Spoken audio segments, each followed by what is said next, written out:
Yeah. Welcome to the Choose to Create podcast. Welcome. I appreciate you guys really logging in and listening to this podcast. On this episode, I have my brother Alex Baliey from Fort Lauderdale, photographer from Fort Lauderdale. Has great insight. We had a great candid conversation just about photography and videography, just creation and the whole process in general, and some of our mindset that we take in creating, right? So yeah, man, stay tuned. You guys are gonna love this episode. Thanks for listening. Peace. That's what it is, man. How your week been going so far? Busy, man, busy. Just been really trying to close out a couple of projects. That's a couple of passion projects I'm working through, and also just like a couple of clients and potential business I'm trying to work on. So just been doing a lot of work, just trying to get all that stuff buttoned up and locked down. Okay, that's what's up, man. Well, shoot, I appreciate you taking a little bit of time out of your busy schedule to chop it up with me. Of course.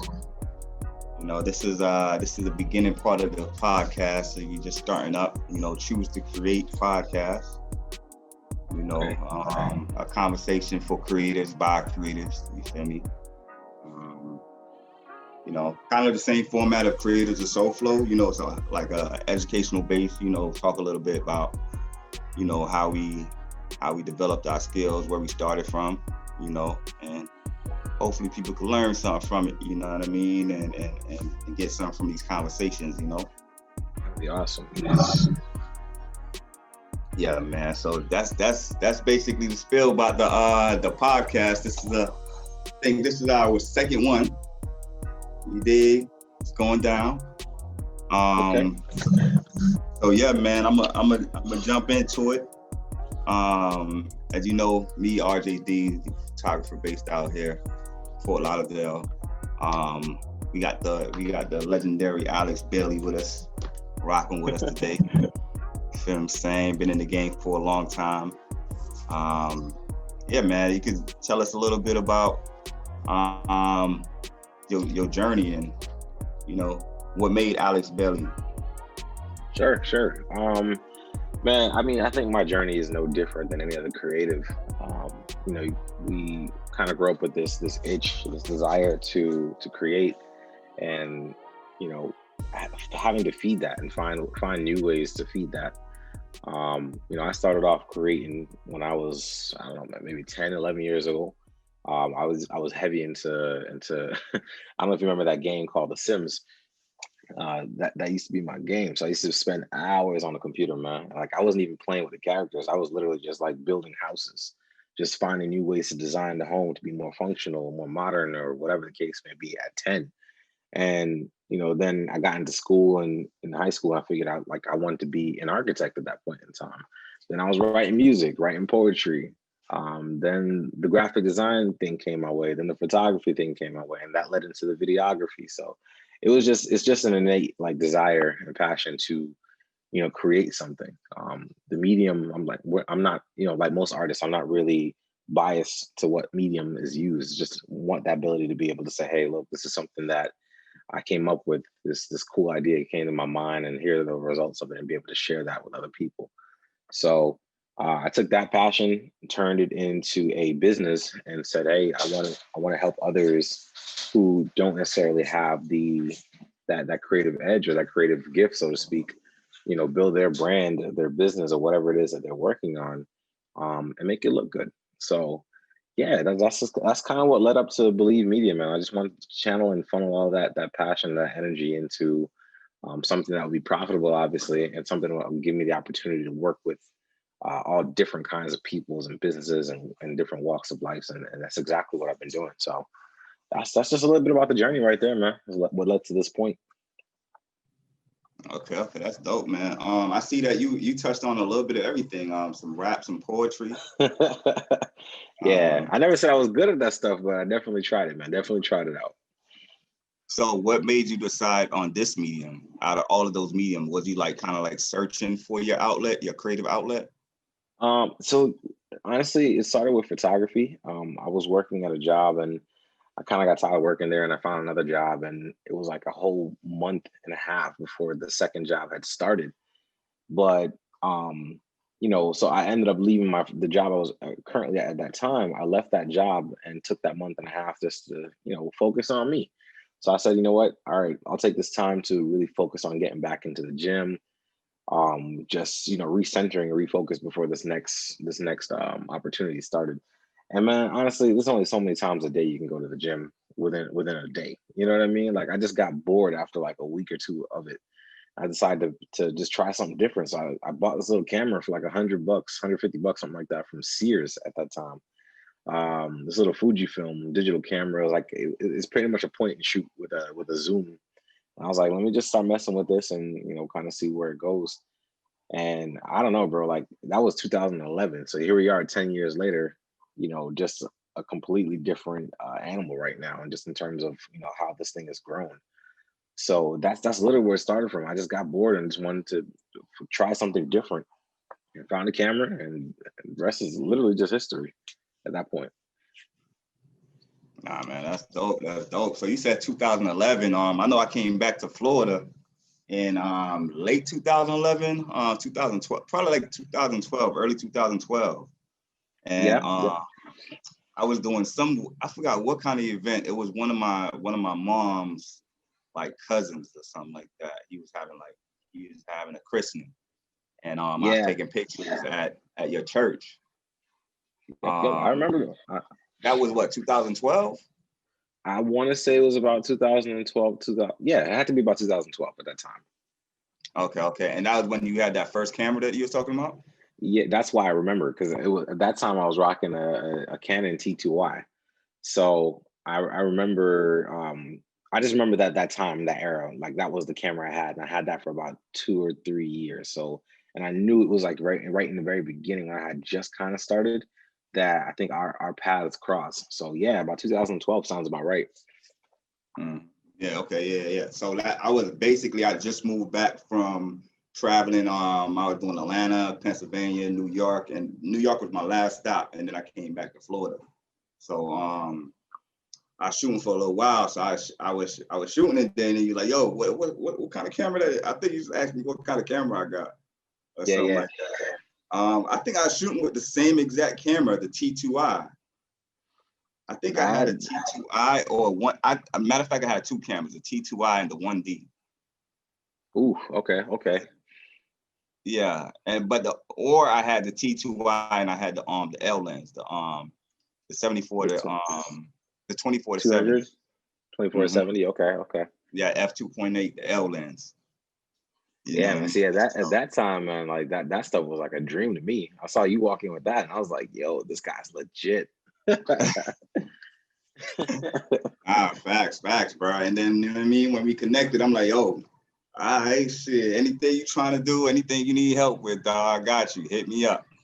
All day, man. And then after that, it was just like nonstop. I just saw you everywhere. It was like you were just blowing up, man. The work was everywhere. It was all on my feed. And I think I saw you at one other event after that, but I know recently, man, what was it? I think it was sometime last year we ran into each other again, or the year before. I think it was at Taste of Lauderdale Lakes. Yeah. Who you working for that day? So that day I was working for MD Marketing Network. They partnered with the people who put on Taste of Lauderdale, and they subcontracted me out to handle the videography for that day. Okay.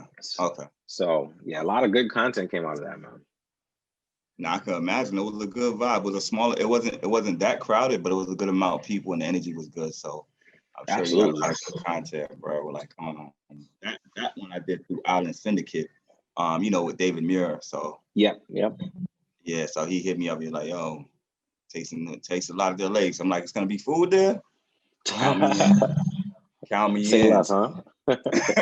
Exactly. You know what I mean? Count me in. But yeah, bro, since when we first met, man, like your growth, bro, is like so crazy and super inspiring, dog. Like you literally like, cause I've seen so many people come and go in the game. You know what I mean? I see so many people have an infection with this camera.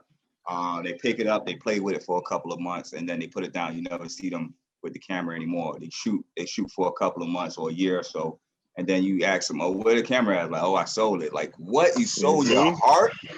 Yep. How are you standing right now, like without a heart? Like, Bro, you know what I and mean? It's like those are big facts, man. I think this medium specifically, this art form, it's an animal, man. It literally weeds out those who are just not cut out for it, right, very quickly. And at the same time, you got to be careful, because if this is something you're really passionate about, there are a lot of failures ahead of you. You know what I'm saying? Like, especially when you first start in the beginning. And I think if you can't weather those, you're not going to make it to that next step that you're trying to get to. And that's why it's so important. Like, you got to understand, like, your why, and why you're trying to accomplish this and do this in the first place. If you know photography is your passion, don't let those failures, or if it's the money or whatever the setback may be, to cause you not to continue ahead. Because it's literally testing you to see if you're ready for that next level. You know what I mean? when did you make that decision that, yo, I'm gonna turn this into my full-time passion? I'm gonna turn this into my full-time job. This is a hobby of mine, and I'm gonna turn this into a when did that happen, and how did that come about? I want to say I graduated college 2015, and I got a degree in marketing. I was blessed enough to uh, I was in an internship like right with my last semester at school. So as soon as I graduated, they rolled me over into a full-time position like instantly. So I was like, all right, cool, dope, like this is awesome. 4 months later, the company folded. They tanked. They basically started downsizing drastically, and they cut the entire marketing department, starting with me. So when that happened, I was like, man, all right, cool. Let me see what I can do. I was out of work for like a month, and again, man, just God was just like truly blessing me in that time, man, because I didn't miss a beat. As a matter of fact, by the time I found another job a month later, I had more money in my bank account than I did before I had got fired. So I was like, all right, cool. So here I am at this commercial real estate firm doing my thing, like, the marketing thing.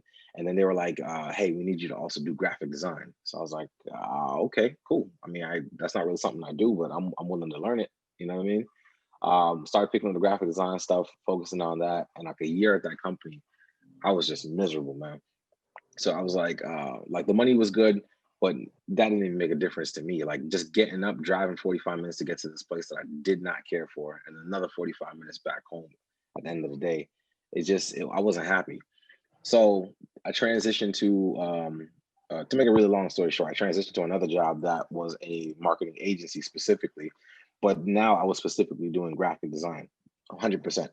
And I grew so much. I learned so much about just conceptualizing things, about design, and that translated into my photography stuff, which at that time was just a side gig. Like I was a passion more than anything else. I wasn't really making money off my photography. As long as at that point in time, I had been doing it for like 5, 6 years, but I still wasn't taking it seriously to like, hey, let me see if I can make money off of this. I just enjoyed doing it. So at that time, I was like, I learned so much about the business of just marketing and the business of trying to be an entrepreneur during those 2 years I spent at that agency. And I was like, man, like I need to step my game up. I need to start taking this serious. I'm seeing others work and what they're doing, and they're doing this full time. And I realized at that moment, no matter what I do, if it's not working for myself, I'm never going to be find happiness. Because even with this great job that I have, there was a limit to how much I could create. And I was doing the same jobs over and over, month after month, and I got bored. So I started picking up video during that time, trying to like just really just expand my portfolio in terms of what I was offering and what I was capable of doing. And 2 years later, man, I was like, dude, like it's time. It's time. Like this has been a long time coming. I've come to my senses, and I realized I just can't afford to work for somebody else. Like I have to be able to have the space to create any capacity and not have any limits. So that's what pushed me to that place, man.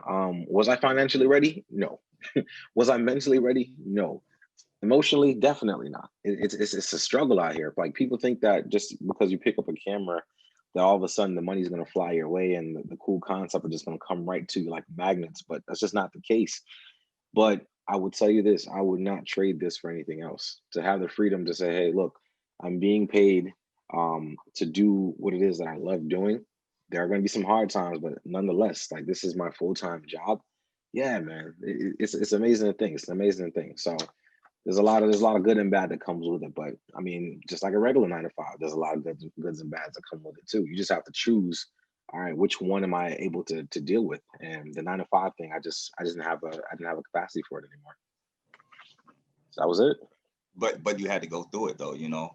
You You had to have to. experience 9 to 5, you know, you had to feel what it feel like to have a job, to appreciate. And my parents, you know what?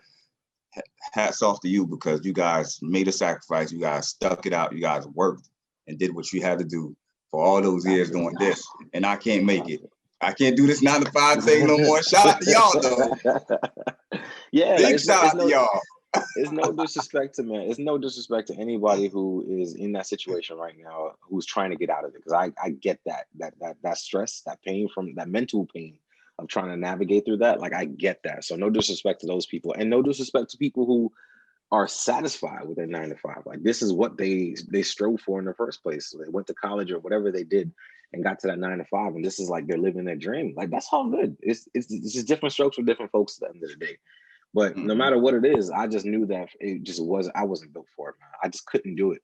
I watched my parents, immigrate to this country and turn around and live that 9 to 5 lifestyle as well, and living paycheck to paycheck or living on someone else's time. Yeah, it just wasn't for me. I wanted more than that, to be able to provide more for my family, get the freedom of expression, and be able to create whatever I wanted to, whenever I wanted to. And yeah, I just had to do it. I couldn't do myself any justice by staying where I was at.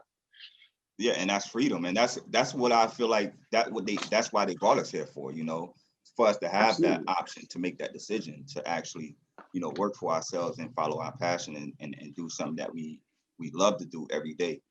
You know, that's a gift in itself, you know what I mean? And just having that experience, like for me, I started photography back in like 2000, 2007, 2008.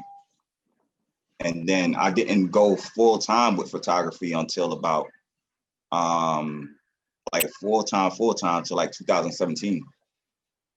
You know, like before then I was still taking jobs and I was working. I was still working a 9 to 5 and doing photography, paid photography, getting paid at the same time. But I went through that, having a 9 to 5 and keeping a job, and then keeping a job and doing photography at the same time. So, you know, you're not getting sleep like that. But, you know, going through that gave me the resilience and the motivation to kind of like work hard and also like appreciate that I'm getting to do what I love to do for a living every day.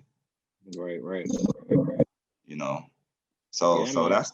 that's what it is, man. I'm glad you, like, the reason why I brought that up as well is because a lot of times a lot of people get a camera this year or get a camera last year and they feel like, okay, I'm just gonna be doing this full time.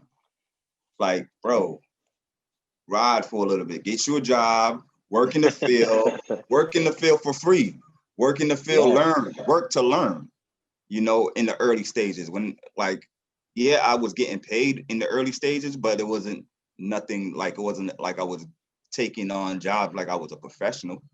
You know what I mean? Right. And then if I seen a professional, I'll go and assist that professional as long as possible so that I could learn as much as possible. You know what I mean? My first 2 years, it wasn't like, oh, I just got up and now I got my own business and I started my website and da-da-da-da.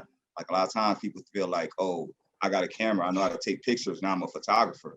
It's like there's so many levels of steps that you have to take in order to call yourself a professional photographer. Absolutely. And I think people, I mean, by human nature, I think people just want the short route. So hey, look, I've done it. Like I want to get to 0 to 100 like today, right now. But unfortunately, man, like not unfortunately, it's actually a good thing. But being a creative in any space it's a process. Like there's a whole process you have to go through. And in that process, you're gonna realize you're gonna find yourself.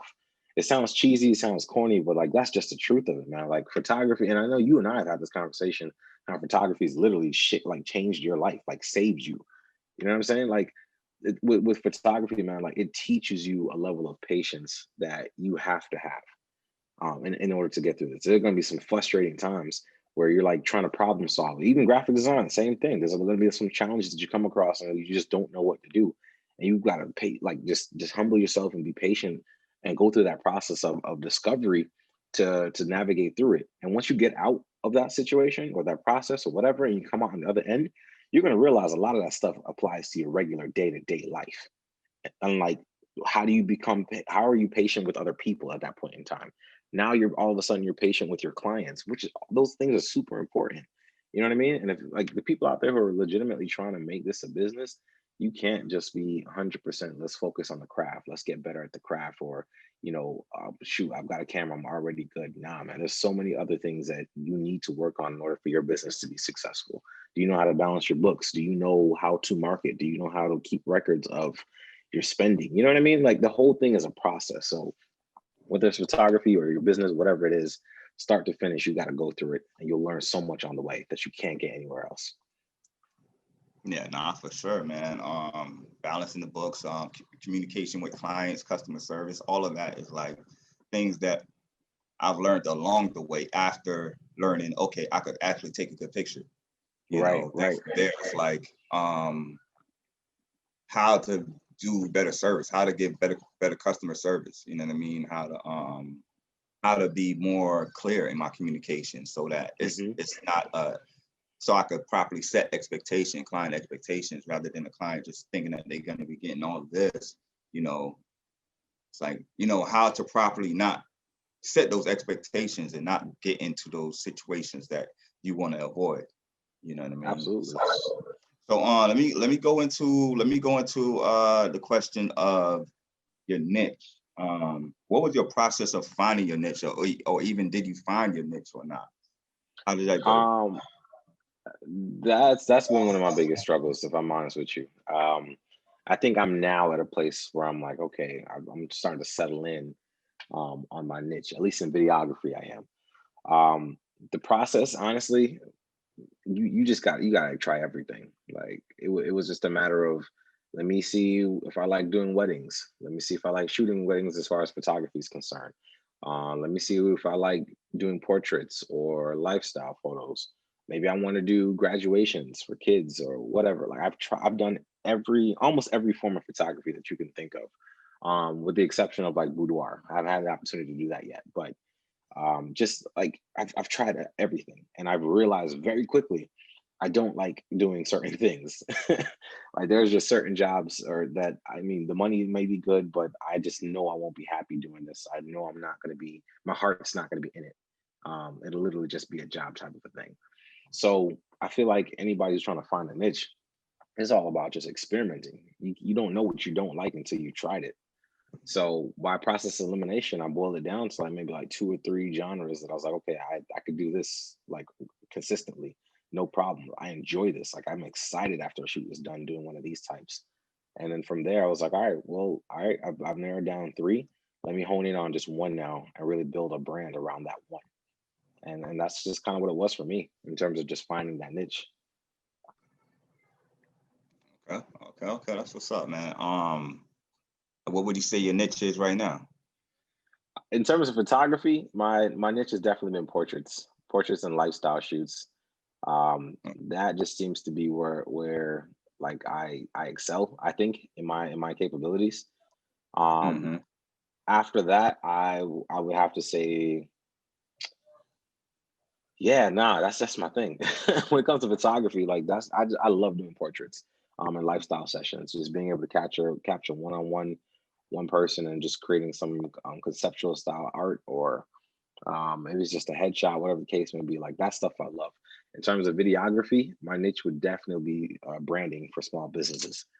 If you look at a lot of my work now through Believe Media, pretty much everything is geared towards businesses telling their story.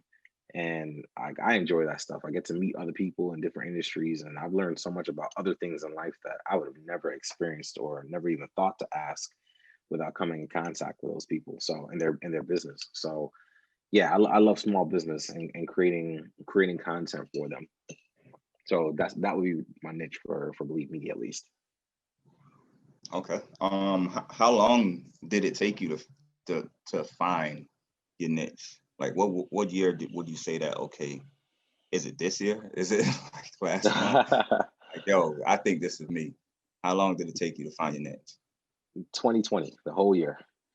Mm, Believe Media, in terms of the video stuff, Believe Media, I've only been in business. I just started year two. October passed, made 1 year since we were in business. So if you date that back, that puts me at what, 4 months, 5 months before quarantine hit. mm, So I didn't even have an opportunity to really get the business off the ground, like, wow. solidly before the coronavirus hit and everybody went into quarantine at that point in time. So 2020, I spent my time basically trying to figure out how do I maintain an income, and I found that the majority of my clients throughout the year were small businesses. And then on the photography side, everything else came down to, the typical big seasons, Christmas, graduations, and stuff like that. Um, but in terms of just timeline wise, yeah, 2020 is what showed me, like, okay, I have a knack for this. I enjoy doing this. And it just so happens that all my clients happen to also be small businesses. Yeah, let's make this a thing. Let's double down on the marketing. Let's double down on everything that I'm doing in terms of representing the business, the portfolio, the website. Let's gear everything towards that niche. So, and that's a relatively new decision for me. So that I would say this past December was really November, December was really when I was like, okay, let's go full gear, and double down on the small business branding. Nah, that's definitely smart because you're gonna need everything changed since Corona. So what I tell everybody that I've had a conversation with, whether you're a business owner or whether you're an influencer, whether you're trying to do an e-commerce brand, two things you're going to need is a content creator and somebody to distribute that content for you, whether it's a social media manager, whatever the case may be. You need somebody to create some content for you, and you're going to Right, need somebody to distribute that content for you, right, right. right? Those two things are going to be essential for every single business in existence, all 2021 and forever. Absolutely, absolutely. Yeah. So, how would you say people are finding you? Most of your customers find you. I've seen your website. Your website is good. I like, especially during quarantine, how you was doing tips and things like that. That was always good and engaging. Would you say that most people find you through your website or Instagram or like? Uh, right now, I would say most of my business I would say 90% of my business comes from word of mouth. Just people I've already done business with who share their work, or share the work on either their social platforms, or literally, hey, does anybody know a guy that knows anybody who does videography? Yeah, I know Alex, Lead Media. Like it's always been, yeah, like I said, 90% of it has been word of mouth. Just people I've done business with in the past, or people who know me for what I do, and recommend me to others.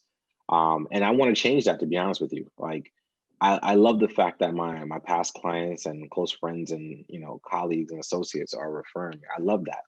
But this year, 2021, my focus is to change that number to more like a 80/20. I rather 80% of my business comes from marketing leads, because for me, the referrals, those are the low hanging fruits. Like those are going to come automatically. You know what I mean? So I want to really focus this year into generating new leads and generating new business, through my own means of marketing, and still maintain getting those clients and those, I mean, not clients, those referrals from existing business and repeat business. Okay. Okay. Nah, I totally understand, man. Because everything changed for me during Corona, during the quarantine and everything like that. Everything changed for me. But that's the same thing for me. Most of my work comes from uh, referrals. You know, now I would say in the last 3 months, or yeah, last 3 months, I've been looking more into marketing. Right. Hmm. I've always been creating content and always been, behind the scenes networking and engaging and stuff like that. But as far as like actually taking steps towards marketing and taking marketing serious and stuff like that is like something that I've been doing now. And look at us, we're content creators. And that's something that we even had to make sure not only invest in time, but also money towards, like, whether it's softwares, Hootsuite, that's not a cheap software. Oh no. You know what I mean? Like spending, spending and towards marketing.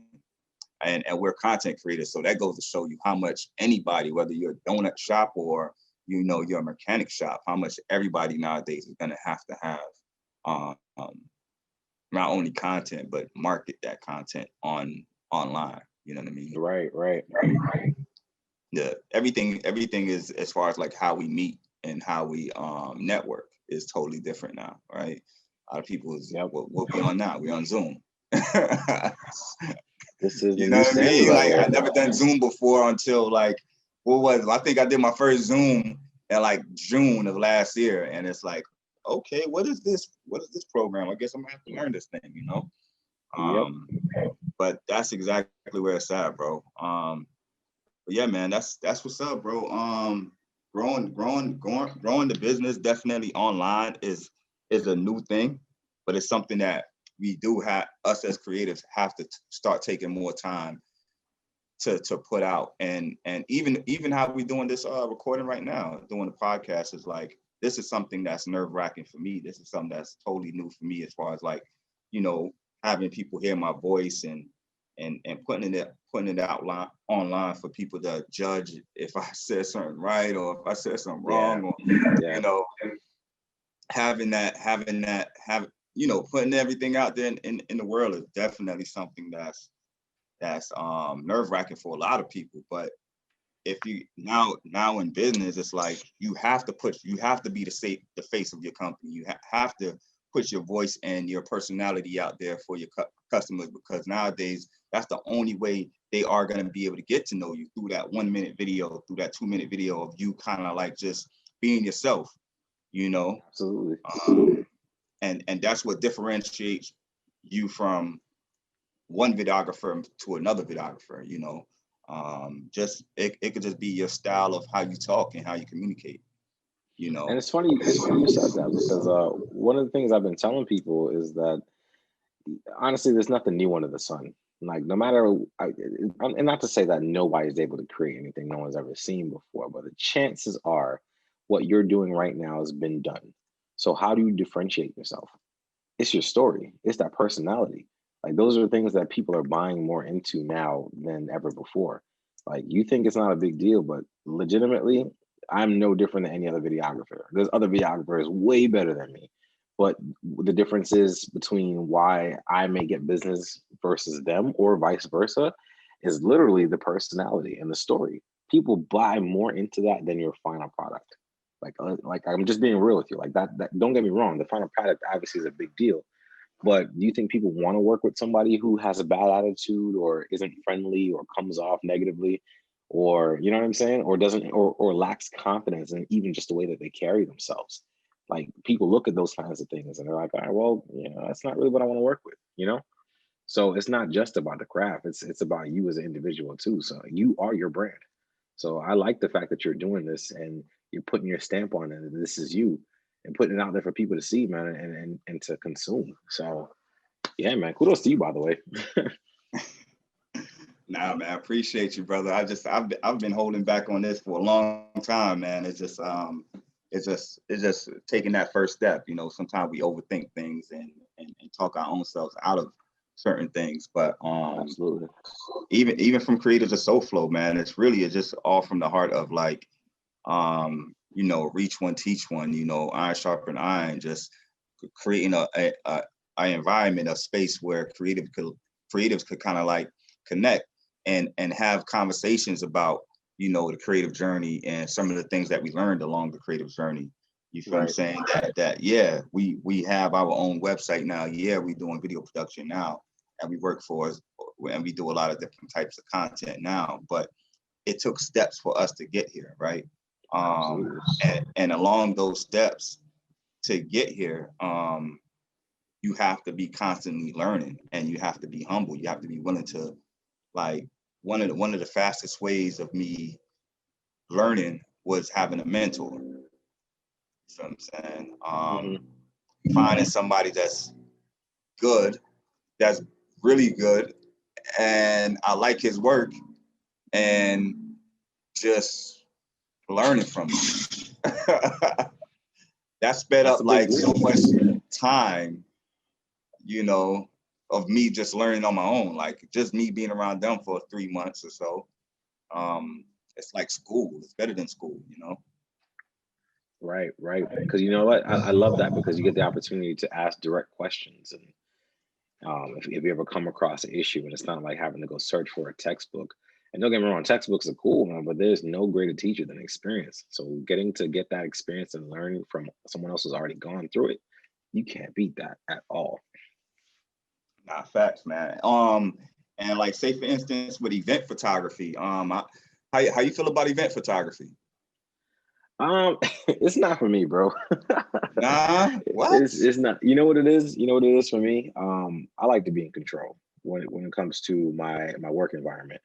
So I get uncomfortable or uneasy when I have zero control over what's happening.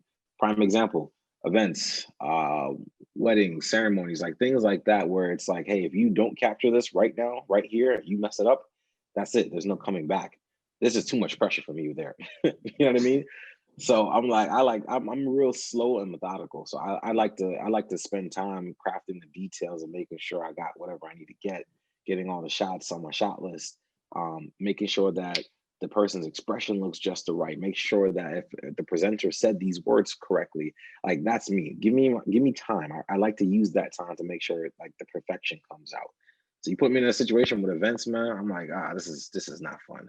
This is just too much stress for me. Wow, and that's the exact opposite for me. Like I love events. I love the fact that things are just randomly happening, and people are everywhere, and things are shaking and moving. It's like perfect chaos for me. It's like, okay, this is my world right here. Right. I could run around and just like capture images and have fun with it, but still at the same time, even though